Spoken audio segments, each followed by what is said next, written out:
Assalamualaikum warahmatullahi wabarakatuh. Perkenalkan, nama saya Rani Binisa Zafira. Saya dari Prodi Teknik Industri dengan NIM 2903639. Jadi di sini saya akan membahas mengenai tugas UAS saya, yaitu mengenai studi kasus yang menurut hasil analisa yang telah saya lakukan sebagai sistem analis yang bertugas untuk menganalisis tentang sistem yang terdapat pada firma hukum HPF, merekomendasikan hal-hal yang harus dilakukan guna untuk mengembangkan sistem yang bertujuan untuk mengatur serta menyimpan transaksi kegiatan pada firma hukum HPF.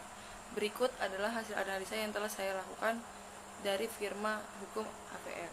Metode yang dilakukan untuk mendapatkan data hasil analisa ini melalui dua cara, yaitu observasi juga wawancara terhadap firma hukum HPF agar mendapatkan sesuaian data untuk mengolah serta mengumpulkan database agar memudahkan dalam mencari juga mengatur data dari klien maupun firma hukum tersebut, serta dalam pembuatan sistem di firma hukum HPF terdapat cara-caranya, yaitu menginput data.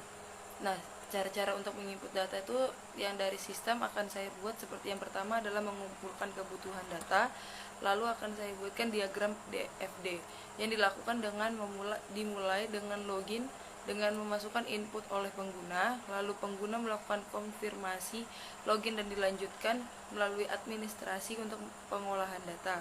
Setelah melakukan login, lalu informasi pengguna diinput dan ditambung kembali pada bagian administrasi. Data pengguna berupa informasi data perkara yang diinput menghasilkan data kasus, lalu hasil input tersebut dikelola kembali kepada administrasi, lalu input kembali data informasi klien, serta diteruskan pada administrasi dalam bentuk informasi data klien. Kemudian pada tahap selanjutnya input data pengacara ke bagian administrasi.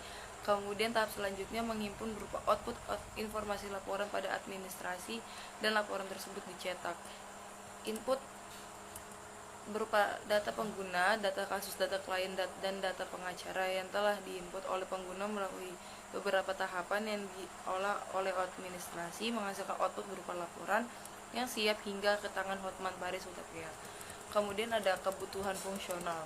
Dari kebutuhan fungsional ini merupakan suatu bagian yang berupa penjelasan secara terperinci yang di mana setiap fungsi yang digunakan untuk menyelesaikan masalah fungsi-fungsi tersebut yang dimiliki ialah sebagai berikut. Yang pertama itu ada memiliki form login yang harus diisi dengan username, password yang dimiliki oleh para staf yang berwenang. Lalu kode ada para pemohon dan kasus yang di dalamnya mencakup identitas diri pemohon, kronologis kasus yang diajukan, serta data yang telah diinput tersebut secara otomatis memperoleh nomor registrasi kasus dan secara otomatis pula menyediakan formulir baku, yaitu bukti kasus yang akan diserahkan kepada pemohon dan formulir kasus bantuan hukum sesuai standar hukum nasional. Lalu yang selanjutnya ada menu approval yang berfungsi untuk menginput data kasus yang diterima atau ditolak disertai dengan pertimbangan atau alasan. Serta juga ada pilihan jenis kasusnya, apakah kasus tersebut pidana, perdata, atau TUN, dan bentuk layanannya seperti konsultasi, negosiasi, mediasi, dan pendampingan hukum, litigasi, dan nama advokat publik dan asistennya yang ditugaskan sebagai penanggung jawab kasus. Kemudian yang terakhir ada form penjadwalan yang berfungsi menentukan jadwal layanan konsultasi antara advokat dan klien. Pada FD menunjukkan sistem pengolahan admin yang mengelola 3 sub bagian berupa kasus, pengacara, dan klien. Nah, pada sub klien ini berisi data-data klien seperti ID klien, nama klien. Dilanjut pada bagian kasus yang berisi tanggal, nomor kasus, studi kasus, deskripsi kasus, pengacara yang bertanggung jawab, tarif penagihan seperti per jam, dan pada sub pengacara berisi data berupa nomor karyawan, nama karyawan, jenis kelamin, alamat, serta nomor teleponnya. Semua data yang tertera pada masing-masing sub bagian dikelola pada bagian administrasi dan data tersebut dihimpun serta diklasifikasikan. Mungkin sekian dari saya, kurang lebih saya mohon maaf. Wassalamualaikum.